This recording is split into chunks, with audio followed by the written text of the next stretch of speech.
Hey folks, what's going on? HeirofCarthage here, and today I wanted to do something a little bit different.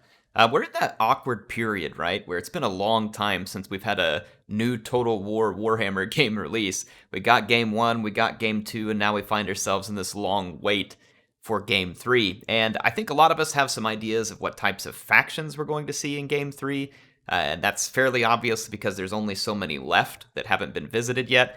And outside of those factions and what they'll bring from a mechanics and a lore and lores of magic and other features, I really wanted to talk through 5 things that I want to see in Total War Warhammer 3. Again, outside of the obvious, which is the new factions and the things that they bring with them. So these are not in any particular order. We're going to jump right in, and I'll walk you through what it is that I hope to see in Game 3 and why I think that it'll make the game better. First off, we're going to start with improved AI decision making, and when I talk about this, I mean it both on the campaign map and on the battle map. But specific to the campaign map, I would love to see a ceasing of the focus that the AI has on unguarded small settlements. It doesn't usually achieve the AI anything significant, and it just makes them split up and makes it easy for the player to kill off all their armies.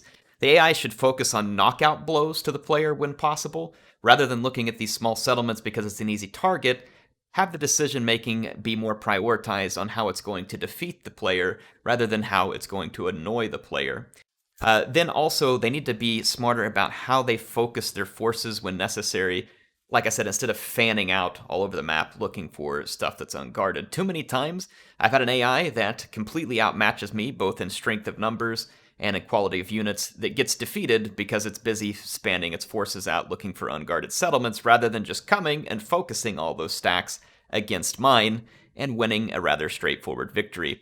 Now, these decision-making points are just a few that I pointed out on the campaign map, but there's also some that I think should be focused on the battle map. The way that the AI uses spells and abilities also needs to improve.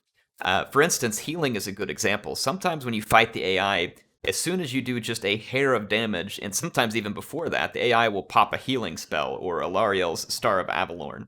Their decision making with such stuff such as healing is terrible, and it makes them easier to defeat, and it makes the battles less dramatic.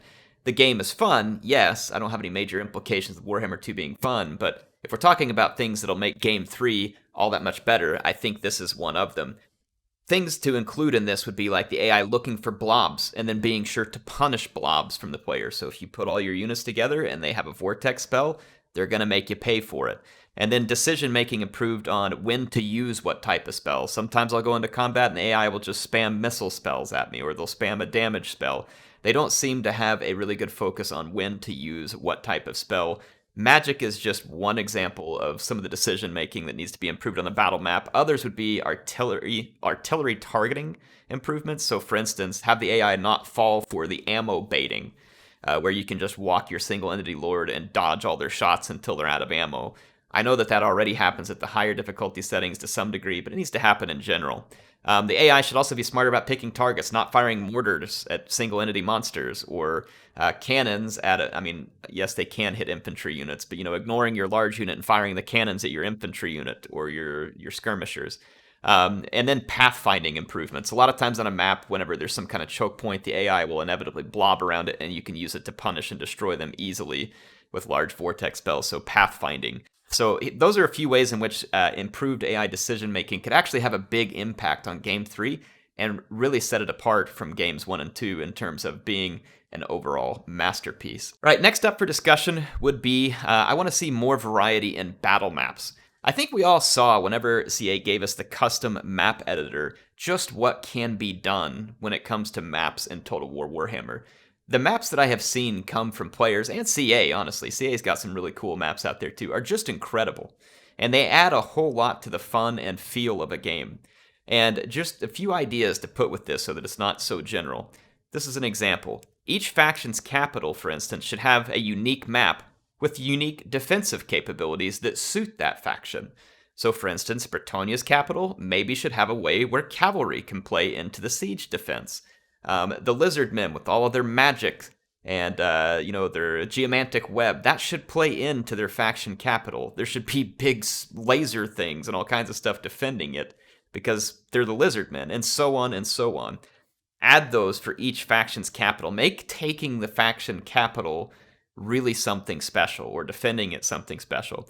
Then they need to add more map variants for battles that are outside settlements. I don't know if this happens to you all, but sometimes I'll be fighting a lot in the same region as the AI sends stack after me, and you feel like you're fighting on the same map over and over again. Take the time, add the extra maps, even if it's player maps that get added for user-generated ones that you choose over time. Add these maps into the campaign and improve the experience for the player by having the maps be more varied and just be more interesting. And then also right now, sieges are boring. Let's be honest, sieges are just not that interesting. And that's even with all the magic and flyers and everything, they're still rather boring. And I'm not just saying just something as simple as, oh, well, we should have settlements where you can siege from all sides. That doesn't fix the boredom, in my opinion. Maybe it's a piece of the overall fix, but that is definitely not a total fix. So what we saw in Three Kingdoms with the reintroduction of siege maps where you can attack from all sides is not a fix for this. What I'm saying is I would like to see something more unique. So, for instance, maybe there's more types of defenses available through building chains or something for the defenders, more unique types of way to defend, or maybe different siege engines for the attackers, so that it's not just build a tower, build a ram, attack every time. And then also, what about maybe phases in a siege? Maybe the battle has to go in phases. Maybe you need to win a battle outside the settlement. Then you have to make your way to the inner walls. I'm just throwing ideas out here to kind of get you all to thinking. I think there's a better way. I'm not 100% sure I know all of what that means, but I would like to see that done. And then also, just another small thing, bring back unique small settlement maps, kind of like we've seen in Three Kingdoms, where you can fight in small settlements rather than just having a fight with a town way off in the background. All right, item number 3. This may not be big for most of you all, but it's big for me. For goodness sakes, make Bathasar more unique. I know. Okay, I'm not going to limit it to one character, but I'm focusing it around Bathasar because he's a good example. Yes, I love Bathasar, and he's fun to play, and he has his own faction now with the Golden Order. They've certainly made a lot of improvements to Bathasar along the way. But he needs something unique. He just uses the same old metal spells that every other metal caster does. He's a unique character. He's very powerful, but he doesn't feel uniquely powerful per se because he's the same as other metal casters. It's just that he's terrible in melee, and you don't really get a whole lot else special. Yeah, he's pretty good at summoning up winds of magic in campaign. It's not awful. But what I'm saying is, think of some good examples, for instance, and I'll give you a few. Morathi. Morathi has mixed magic, and she's also kind of, she's not great in melee, but she has those unique debuffs that just make her unique as a legendary caster. Yeah, she doesn't have unique spells per se, but she has a unique mix of spells, and she has some unique capabilities. And then Kemmler, being able to summon Krell is a good example. It helps make him unique. Gorst, I think, can summon up a Graveguard or something instead of a skeleton or a zombie. Just small things that could make these casters unique. And there's a few casters in this game that are in the same boat. It's not just Bathasar. I would love to see this applied equally to all legendary lords who are casters. I think some are in a good place, and there's some who this may not apply to. So say, like, for instance, Archaon, he has a lore of fire, but he's also really kind of a very strong melee character. So maybe you don't have to do anything special with his lore of fire, for instance. But I'm just giving this as an example. Anyway, that was one of the things. Make Bathasar more unique. Fourth off, it's kind of already being addressed, but it needs to continue, and that's why I'm bringing it up here. I'm pretty certain it will, but I want to talk about it. And that is like the old world updates that we're seeing over time, where we're bringing Game 1 races up to the standard that we're used to seeing with the new DLC races that were added in Game 2. We're seeing unique faction mechanics added. A good example of this would be the Empire, the Greenskins, and the Dwarves, who have all received some reworking. The Dwarves got their Forge. The Empire got their, basically their Elector counts and the little map where you can put Electors in positions and unique units. And then, of course, you had the Greenskins just get their rework to Wa and all those different abilities. So this is all great. It needs to continue. Wood Elves, Beastmen, and Norska are still in a terrible spot compared to the others.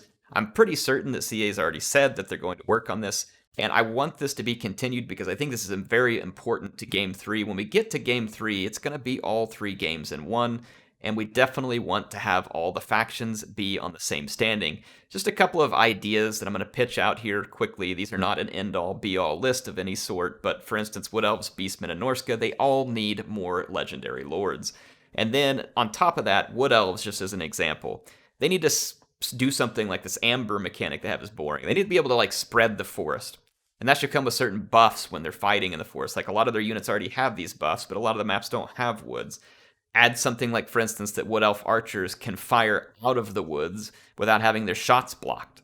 You know, stuff like that that makes them more unique and makes them play around a faction mechanic that's really fun. They're expanding the woods all over the map as they go. So maybe certain areas aren't very hospitable to them, but you can invest time and resources and basically turn the entire world into a giant forest or something similar.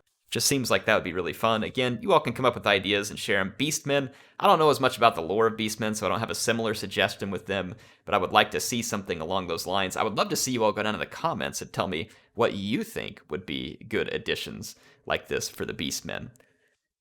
And last, but certainly not least, because again, remember, these are not in any particular order, there should be a unique multiplayer system similar in scope to Shogun 2, but obviously not just a direct lift and shift from Shogun 2. Now, for those of you who weren't familiar, Shogun 2 had a multiplayer system that was very unique. It was an avatar multiplayer system. Basically, you could build up your own lord, pick his abilities, gain veteran units, give those veteran units certain abilities. You would unlock units for multiplayer by winning a battle with your little character piece on a certain region in the map. And unlocking different regions in the map unlocked different abilities and characters. Is this exactly what we need to see in Warhammer 2? No, probably not exactly. But I'm going to give a few suggestions here again, rather than just run my mouth about how I want it to be better. Players could, for instance, gain XP for completing daily and weekly challenges. Basically, you just want to encourage people to use certain factions, you want to encourage their use of all factions and units, not just certain ones that are part of the meta and just the ones that are played all the time. These daily challenges could, again, maybe unlock some type of in-game content that doesn't necessarily have an effect on the player's units as far as combat goes, but maybe it's an aesthetic or certain badges or other things that the player can unlock to show that they're participating. Competitive rules need to be baked into the matchmaking so that it reduces cheesing and encourages players to be there, because right now a lot of players don't even want to participate because of all the cheesing. And there's some really good competitive rule sets out there that are already being used in tournaments, and it's very easy for Creative Assembly to take these, adapt them, and implement them into the game. Third, they need to bring back custom unit coloring if possible, like for the veterans. It may be too tricky to bring back some of the abilities and how all that played in, because it gets very difficult to balance. But unit coloring and unique skins should, of course, be something offered to the players, and it would really make for a little more unique multiplayer experience, even though it's just a small thing.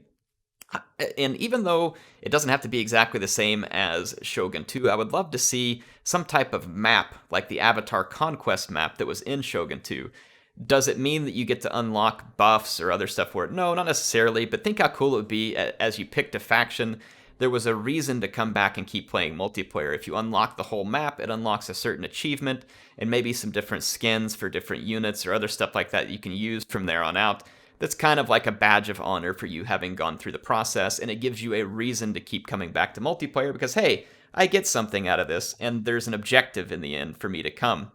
And then I would love to see your input, but really the overall goal with this is right now a lot of players don't want to play multiplayer because they feel like there's a big skill gap. The people who are there might cheese them and make it not fun.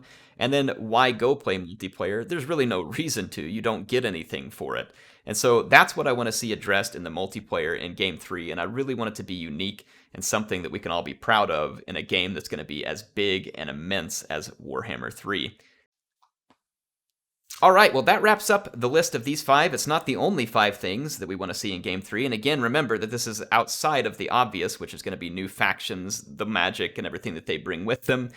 Go down in the comments. Please participate. You all give me some ideas of things that you would like to see in Total War Warhammer 3. I don't know about you, but I'm super excited. I keep hoping we're going to see an announced trailer. I would love to get my hands on Total War Warhammer 3 as soon as we can. because I find that I just absolutely love Total War Warhammer. It is an excellent combination of two franchises to make something that is really just masterful. And so, CA, please get us Total War Warhammer 3 as quick as you can. And like I said, I look forward to seeing what you all have to say in the comments. HeirofCarthage signing out for this one.